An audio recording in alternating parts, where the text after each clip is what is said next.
Mm. So, looking back on your experience, what would you have done differently?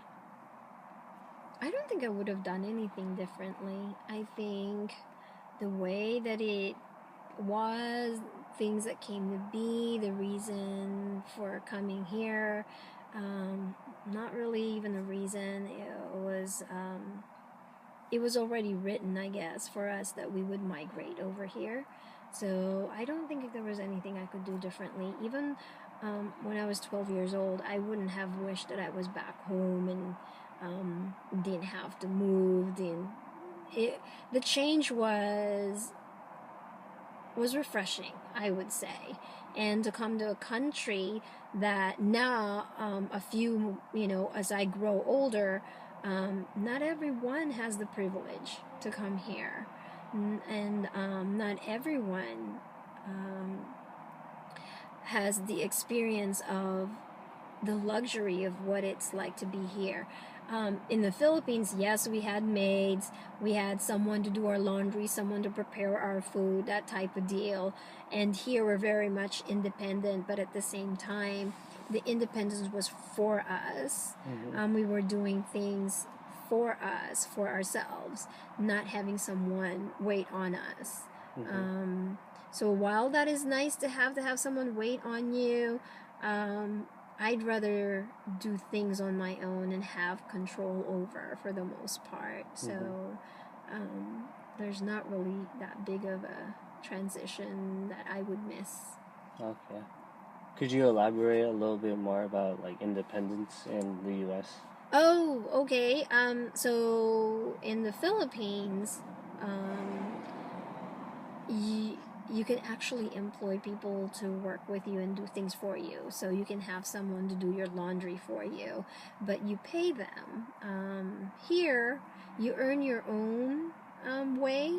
So you go to work, you earn your pay, you spend it however you want to. You don't have to pay someone to do things for you. You spend it for yourself, Mm-hmm. so you can go to a laundromat, do your own laundry, go to the grocery, buy your own food. Big thing is learn how to cook so you're not depending on someone else. So that when you're hungry, you don't have to wait for someone to get you the food or make the food for you. You can actually make it yourself because you've learned to do that yourself, and you wouldn't want to eat outside all the time because it can get costly. Mm-hmm. So you've learned to here you learn to budget your money wisely.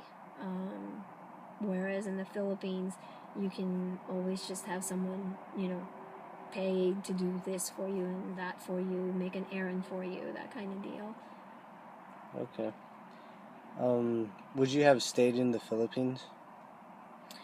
um, Now that I've lived here for this quite some time, I don't think I could have stayed in the Philippines, um, unless I was educated in the Philippines, from went through the whole high school, college.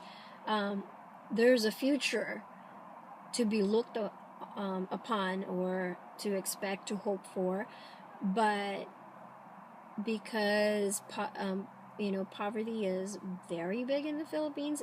If you haven't finished or do not have the education that they're looking for, there's really nowhere for you to go. There's I couldn't even work at McDonald's if I didn't finish school. I would have to have finished high school to work at McDonald's over there. Oh wow. Yeah, so it's not like, not like here. You can work there at the same time going to school. There, they even, the resumes over there, when you submit a resume for a particular job, um, they have photos on the resumes. They Wow. have on the job description when they are putting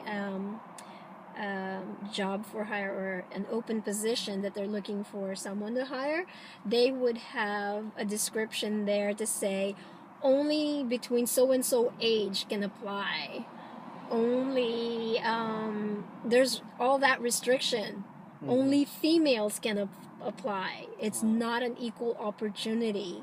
In the in Philippines? the Philippines. Oh, I didn't know that. Certain job positions only look for certain type of people and certain gender, certain age. It's not like here where all those make it politically incorrect. So I don't think I would have been able to live in the Philippines for that, because growing up here, there's so much of there's that difference. It may be a country with so many different cultures, so many different countrymen type of deal, foreigners and what have you. They don't look at that. They don't look at that background from you. Once you submit your resume, it's what your skills are, what your experiences are, and you can be whatever age to be able to apply for a position, for a job. So, yeah, unfortunate, but Yeah. Okay. no equal opportunity. So, do you feel like you're living the American dream? I can't say yes or no, because I really don't think I've looked at an American dream, or was it ever instilled in me what an American dream is. I don't know what that is. I don't know what an American dream is. I have my own dreams that I know I'm living. So I dreamt to finish school. I did, and after school, I'd hoped and dreamt that I would have a job that I could earn enough money to buy a house, buy a car, live within my means. So I'm very fortunate with that, and I'm happy that that's happening for me. I don't think it would have happened that way for me in the Philippines. I don't know if we would have continued to have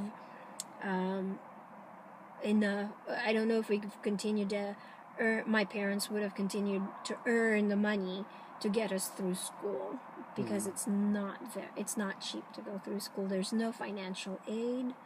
It's all from your pocket or from your parents' pockets. Okay. What are some positives and negatives of living in the U.S. and or the Philippines? Positive,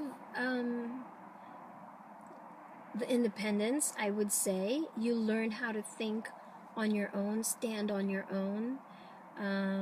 There's the equal opportunity. There's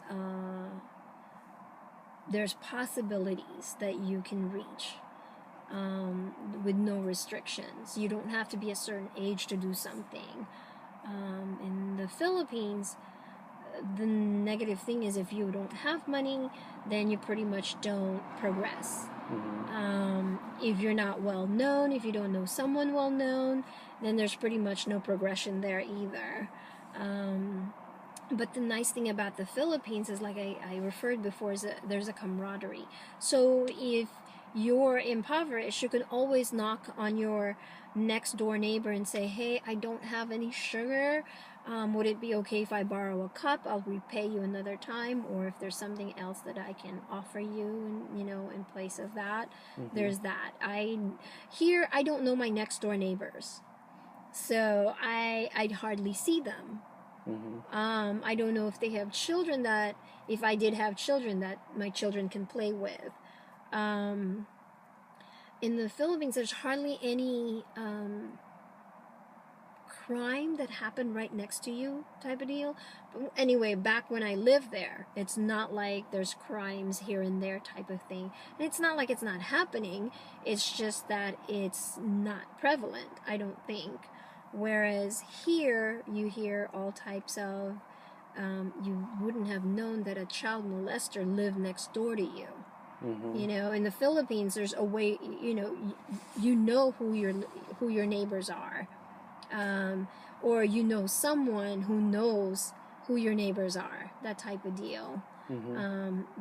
The first degree or second degree of separation is within reach in the Philippines than it is over here.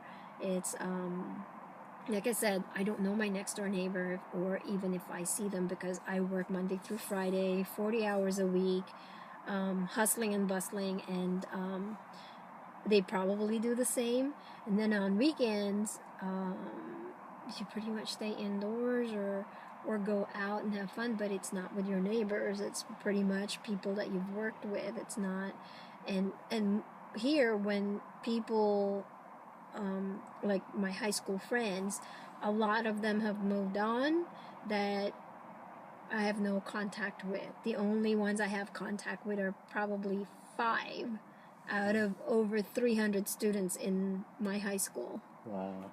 Yes, so that's a negative portion of it. But like I said, there's that independence that it teaches you. Mm-hmm. So you're not relying on someone else. You want to do something, it's up to you to do something.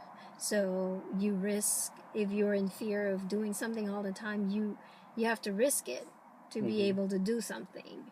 In the Philippines, there's always you can always run to your next door neighbor or to your nearest friend to say, hey, I need help, would you be able to lend a hand, that type of deal. Here it's like it's hard to find someone who can lend a hand.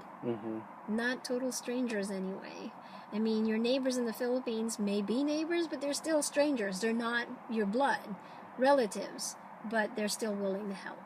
Okay. So what have you learned from your experiences? What have I learned? I've learned to practice civil rights. They're here, or at least here in the United States, that's a prevalent thing, is your civil rights. You actually have civil rights. If it's violated, it's something that you can fight for. In the Philippines, I don't know if I would have been able to fight for my civil rights. I don't know if I would have had the money to pay someone to be my lawyer, to pay whatever civil rights I had that's been violated, nor would I even understand what that is. But here, there's all kinds of laws that protect the citizens, and that's good to know. You become vigilant to keep yourself aware of these type of deals, so you can practice your own self-awareness. In the Philippines, I think in order to be able to stop a discrimination or anything else against you, is that you have to have money, you have to know someone, that type of thing. Okay. So instead of being dependent on someone to get something done in the Philippines, you actually just depend on yourself to know what to do to get to get you out of trouble here. Okay. I don't know if there's anything else that's more memorable to me or that's coming to mind right now, but I think that's a big difference between countries. Okay. Well, thank you for your time. Thank you. Glad to help.